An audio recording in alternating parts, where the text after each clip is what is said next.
প্রতিটি ওয়ার্ডে বর্জ্য মুক্ত না হওয়া পর্যন্ত কোনো লোক ওয়ার্ড ত্যাগ করতে পারবে না। এই কথা যেন ঠিক থাকে। আপনারা কি চান যে আমি মেয়র হই? তাহলে আপনাদের সবার সহযোগিতা চাই। যে সমস্ত বাড়ির মালিকরা বলে যে না পুরা বাড়িতেই আমি 100 টাকা দিব, পুরা বিল্ডিংয়ে 100 টাকা দিব, ওইটাও চুক্তিপত্রে নাই। ওটা যে কয়টা ফ্ল্যাট আছে প্রত্যেকটা ফ্ল্যাটে আপনাকে 100 টাকা করে দিতে হবে। এটাই হলো এটাই যেটা আইনে যেটা আছে। তো সেই কারণে বললাম যে দেখেন আপনাদের কাছে এটা আমি সহযোগিতা চাই, কারণ সবচেয়ে কঠিন কাজটা হলো এই বর্জ্য ব্যবস্থাপনা। 200-র বেশি সার্ভিস ও ফিচারে লেনদেনের সব বিকাশ অ্যাপে সম্ভব। বর্জ্য ব্যবস্থাপনা আপনি এটার সাথে সামার হাও যেভাবে জড়িত হয়েছেন, নিজেরা টাকা পয়সা ইনভলভ করছেন, নিজেরা একটা ব্যবসা হিসাবে এটাকে নিচ্ছেন, নিজেরা কর্মচারী ইনভলভ করছেন। কর্মচারী ইনভলভ করার পরও এইখানে আপনাদের যেরকম ভাবমূর্তি ক্ষুণ্ণ হচ্ছে, আপনাদের ভাবমূর্তি ক্ষুণ্ণ হওয়ার মধ্যে সিটি কর্পোরেশনের ভাবমূর্তি ক্ষুণ্ণ হচ্ছে। সেখানে আমি আজ প্রশাসক আমারও সেইভাবে ক্ষতি হচ্ছে। তো সেই কারণে আপনার নির্ধারিত ফিটা 100 টাকাই। কেউ যদি এটা তো আমি মনে করি যেটা মানবিক কারণেও একটা 6 তলা থেকে যদি কেউ কিছু আনে, এটা যে কেউ একটা বকশিস তো এমনি দেয়, আর ওইটাও লাগে না। যে কোনো কাজে যে কোনো বকশিস, যে কেউ কাজেও একটা ব্যবসা করতে গেলে, একটা বাজার করতে গেলেও 10 টাকা দিয়ে দেয়, যা বাবা এটা নিয়ে যা। তো এটা অনেকে হয়তো যদি না দিতে চায় আপনারা জোর করবেন না। এটা কিন্তু যেহেতু আপনার আইনে নাই, কেউ যদি দেয় স্বেচ্ছায় সেটা আপনারা নিতে পারেন, কিন্তু যদি দিবে না, যদি না দিতে চায় তাহলে জোর করতে কিন্তু আপনারা আইনত পারেন না। কাজে এই বিষয়টা খেয়াল রাখতে হবে। আর আমাদের এটা নিয়ে যাতে কোনো কমপ্লেন না আসে। দেখেন এখন পর্যন্ত কিন্তু আমাদের কাছে কমপ্লেন আসছে, এবং কমপ্লেন যদিও দুই একটা জায়গায় লিখিত আসছে, আর বাকিগুলো লিখিত আসে নাই। হয়তো আপনাদের ভয়ে তারা লিখিত দেয় না, সেটাও হইতে পারে। তো যাই হোক, মোট কথা দেয় নাই, কিন্তু দুই একটা জায়গা থেকে আসছে। আমরা আপনাদেরকে সতর্ক করছি, এটা যেহেতু আইনের মধ্যে আছে আপনারা সেটা করবেন। 100 টাকার বেশি কোথাও আপনারা নেবেন না। যদি কেউ বকশিস দেয় সেটা তো আর বকশিস তো আর লেখা না, কিন্তু আরেকটা হলো যে আপনারা যে নির্ধারিত যে আপনাদের প্রেসক্রাইব ফর্ম আছে, আপনাদের রিসিট আছে, সেই রিসিটের মধ্যে আপনারা সই দেবেন। আর ওই যে এক সাংবাদিক ভাই যেটা কমপ্লেন করলো, এটা হইতে পারে কাজে এটা একটা বিল্ডিং এর ব্যাপারে আসছে। আপনাদেরকে বলবো এটা আপনারা তদন্ত করে দেখবেন, মালিক ঠিক আছে, ওটা তদন্ত করে দেখবেন এটা হওয়াটা সমীচীন হয় নাই। আর ভবিষ্যতে এই বিষয়টা সবাই খেয়াল রাখবেন যে আজকে তারপর আপনি হয়তো জানেনও না, প্লিজ কথা বলবেন না, আপনি হয়তো জানেনও না আপনার কর্মচারী যে হয়তো খারাপ ব্যবহার করতেছে। কারণ অনেক জায়গায় কর্মচারী যদি 20 টাকা বা 100 টাকা বকশিস পায়, আমি তো জানি যে ওই বকশিসের টাকাটা হয়তো আপনাদের কাছে পৌঁছেও না, সেটা হয়তো ওই কর্মচারী নিয়ে যায়, তাই না? সেটাও নিয়ে যায়। কাজে ওই কর্মচারীও কিন্তু এই জায়গায় ইনভলভ হইতে পারে যে আমার টাকা বেশি দেয় নাই, আন্দাজে আপনারা এসব ভুল বুঝাইলো, আবার ওই বাড়িওয়ালারে বললো যে আপনি টাকা বেশি দেন নাইলে নিব না। কাজে আপনারা এটা খেয়াল করবেন, এরকম কোনো কর্মচারী যদি কোনো বাড়ির মালিকের সাথে খারাপ ব্যবহার করে তারে চাকরি থেকে সরাই দিবেন। এটা যেমনি আপনাদের ভাবমূর্তির ব্যাপার। আর আপনারা যেহেতু তালি দিলেন যে আমি মেয়র হতে চাই, তাহলে ভবিষ্যতে তো ভোটটা আবার আপনাদেরকে চাইতে যেতে হবে, তাই না? ভবিষ্যতে তো আপনার ভোটটা চাইতে যাবেন। যখন চাইতে যাবেন তখন তো বলবে মিয়া তুমি আমার জোর করে টাকা নিচ্ছ, এখন আমার ভোট চাইতে আসছো। কাজে এই বিষয়টা খেয়াল রাখতে হবে। এটা আপনারা মেনটেন করবেন, 100 টাকার বেশি যাতে কেউ না নেয় সেই বিষয়টা আপনারা রাখবেন। আর একটা হলো পুরস্কারের কথা বলা হয়েছে, দেয়া হয় নাই, এটা দুঃখিত, কিন্তু এইবার আমি বলতে পারি এবার পুরস্কার এবার দেয়া হবে এবং পোষায় দেওয়া হবে যাতে আপনারা ভালো করে করেন। আর এটা যেটা আছে, কিছু কিছু জায়গায় সমস্যা আছে। আমাদের যে স্কেচ যে জায়গায় থাকার কথা কিছু ওয়ার্ডে নাই, সেই জায়গায় ডাবল যে জায়গায় জায়গা দেয়া আছে আপনাদের কষ্ট করে সে জায়গায় দিতে হবে। অনেক জায়গায় আমরা জায়গা পাচ্ছি না, আর সব জায়গায় স্কেচ দিতেও চায় না, সেই কারণে আমাদের কিছুটা সমস্যা আছে। এটা আমরা জানি কাজে সেই বিষয়টা আপনারা খেয়াল রাখবেন। আরেকটা হলো এই বিষয়টা আপনি এটা কনফার্ম করবেন, যেটা আমি শুনছি এটা ওদের এর অন্য জায়গা থেকেও, যে ব্যবসায়ীরা নাকি তাদের টাকা দিতে চায় না।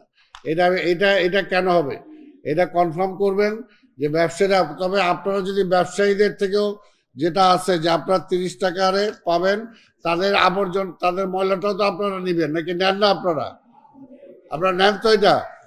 বিশেষ করে আপনারা বলছেন কাগজ আর ফল, এই দুইটার ব্যবসায়ী সমিতি, এদের ব্যাপারে কমপ্লেন।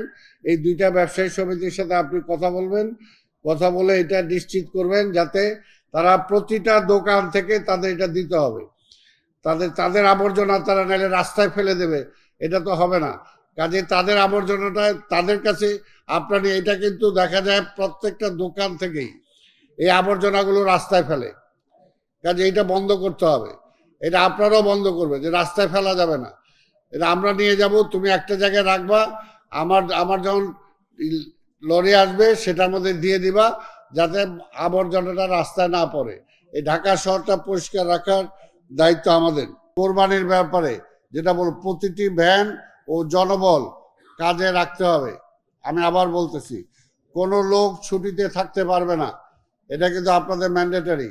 3 দিনের জন্য বাড়তি জনবল নিয়োগ করবেন আপনারা। 3 দিনের জন্য বাড়তি জনবল নিয়োগ করবেন, যেটা এর আগেও করছেন আপনারা বললেন। প্রতিটি ওয়ার্ডে বর্জ্য মুক্ত না হওয়া পর্যন্ত কোনো লোক ওয়ার্ড ত্যাগ করতে পারবে না। এই কথা যেন ঠিক থাকে। পিসিএসপির ঠিকাদার নিজে সরাসরি মাঠে উপস্থিত থেকে এই কাজটা তদারকি করবেন। আপনার নিজের মালিক যদি তদারকি করে তখন অটোমেটিক্যালি কাজটা ভালো হয়। আর দিনের কাজ দিনের মধ্যেই শেষ করতে হবে। এটা আগামীকাল করবো বলে ফেলে রাখা যাবে না, এটা কিন্তু মনে রাখতে হবে। কোরবানির 3 দিন বাসাবাড়িতে যে আপনার যে সমস্ত কর্মচারী ওই কোনো বাড়িতে আবার নিজের ওই বাড়ির কাজে লাগা গেল কিনা সেটাও আপনারা খেয়াল রাখবেন, যে আপনার কাজে না লাগা ওই বাড়ির কোরবানিতে ব্যস্ত হয়ে গেল, ওই বাড়ির ফুড ফরমাস খাটার জন্য ব্যস্ত হয়ে গেল, তাহলে কিন্তু আপনার কাজে অসুবিধা হবে। এই বিষয়টা খেয়াল রাখতে হবে। আবার মাংস কালেকশনের জন্য চলে যেতে পারে, যে ঠিক আছে আমার ওই বাড়িগুলোতে যাই আমি মাংস তুলতেছি। এই বিষয়গুলো আপনারা খেয়াল রাখতে হবে। কোরবানির 3 দিন প্রতিটি ওয়ার্ডে ঠিকাদারের পক্ষ থেকে 5টি করে পিকআপ ও জনবল সরবরাহ নিশ্চিত করবে, এটা বাধ্যতামূলক। এই বিষয়টা কিন্তু আপনাদের করতে হবে। দেখেন, আমরা চাই যে আমাদের মাননীয় প্রধানমন্ত্রী বলছেন 8 ঘন্টার মধ্যে টোটাল বর্জ্য ব্যবস্থা যেটা আছে আমরা ক্লিন করতে পারবো। কি আমরা পারবো এটা? ইনশাল্লাহ। জোরে বলেন একটু ইনশাল্লাহ। এটা পারতে হবে আমাদের। আমরা দেখাই দিতে চাই যে প্রধানমন্ত্রী কমিটমেন্ট করছেন, এই কমিটমেন্টটা ফুলফিল হবে। 8 ঘন্টার মধ্যে করব আমরা, আপনারা এবং সিটি কর্পোরেশন যৌথভাবে কাজটা কিন্তু আমাদের যৌথ হবে। এই কাজটা করতে হবে। আপনারা এখানে বলছেন যে হাটের বর্জ্যের কারণে আপনাদের বর্জ্য সংগ্রহে একটু দেরি হয়, সেই জায়গায় খেয়াল রাখবেন যাতে হাট যে জায়গায় আছে সেই জায়গাগুলো আমরা আগেই ক্লিন করার চেষ্টা করব।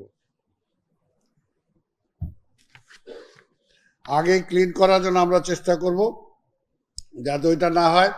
আর 2-1টা জায়গায় বলছেন আপনারা যে ওই যে জায়গাটা যে রাস্তা দিয়ে নিয়ে যান রাস্তাটা খারাপ, ওই রাস্তাটা আমি বলছি একটু সংস্কার করার জন্য ইমার্জেন্সি আমরা চেষ্টা করব। আর আপনারা বলছেন যে এখানে টয়লেটের ব্যবস্থা, আপনাদের টয়লেটের ব্যবস্থা তো আমরা করতে পারবো না, এটা আপনারা যারা কোম্পানি আছেন আপনারা নিজে ব্যবস্থা করে নিতে হবে। তবে আমরা আমাদের পরিচ্ছন্নতা কর্মচারীদের জন্য আমরা কিছু স্কেচে আমরা সেটার ব্যবস্থা করতেছি। সেটা যদি সম্ভব হয় আপনাদের সাথে আমরা শেয়ার করব, এটা আমরা জানাই দেব আপনাদেরকে, কিন্তু এটা গয়রহা হবে না। কাজে এই বিষয়টা আপনারা নিজেরা খেয়াল রাখবেন। আর কোনোভাবেই আপনাদের যে বর্জ্য সংগ্রহ যে সমস্ত কর্মচারীরা করে তাদেরকে একটু পরিষ্কার রাখতে বলবেন, এরা পরিষ্কার থাকে না। একটু দয়া করে, জানি যে তারা অপরিষ্কার, সব কিছুতে অপরিষ্কার হয়ে যায়, কিন্তু তারপরে প্রতিদিন যখন যাবে তখন যাতে অন্তত পরিষ্কার হয়ে যায়, তারপর হয়তো ময়লাটা অপরিষ্কার হয়ে যাবে। কিন্তু একেবারে নোংরা প্যান্ট শার্ট পরে একটা বাড়িতে গেলে বাড়িতেও কিন্তু তাকে সেইভাবে অন্তত গ্রহণ করতে চায় না। কাজে সেই বিষয়টাও আপনারা খেয়াল রাখবেন। পরিষ্কার পরিচ্ছন্নতা আমাদের ইমানের অঙ্গ, এটা করতে হবে। আর আমরা এবার এটা পরিষ্কার, যে সকল প্রতিষ্ঠান ওয়ার্ড কোরবানির বর্জ্য অপসারণে দ্রুত ভালো কাজ করবে তাদেরকে এইবার আমি অন্তত বলে গেলাম যে বেশি দিন হবে না, একের ঈদের কিছুদিন পর পরে আপনাদের পুরস্কৃত করা হবে।